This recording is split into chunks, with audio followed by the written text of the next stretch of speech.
My video guide is about getting rid of the pop-ups by the site Berginet.xyz. This site, Berginet.xyz, displays pretty scary alerts that try to make you basically download and install some potentially unwanted applications.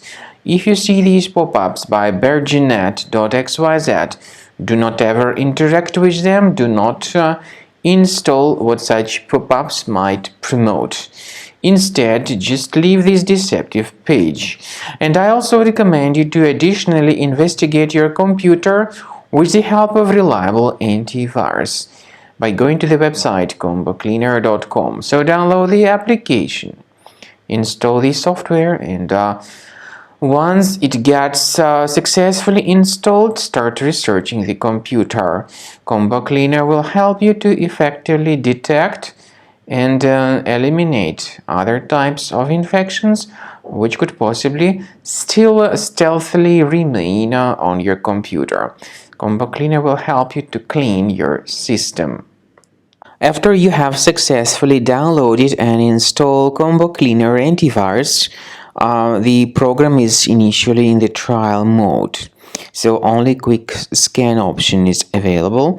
By the way, I forgot to mention that Combo Cleaner is available for Windows computers, for Mac computers, and for Android devices too.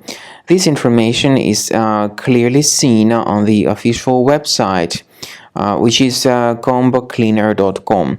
So through this official site, you may download any preferred version, and even for iOS devices too. So all these 4 different operating systems can offer you the version for Combo Cleaner antivirus. So you need to click on the Start Scan button, and the program will begin researching and investigating your computer. First of all, the software will update its anti-malware database, which is definitely essential for proper detection and removal of any malware. So don't skip the update procedure. Wait until the scanning has been successfully accomplished. At the end of the scan, you will see the summary of threats, and we recommend upgrading to Premium, and you can request trial. Combo Cleaner will help you to remove all these threats automatically and keep your system free of other threats in the future.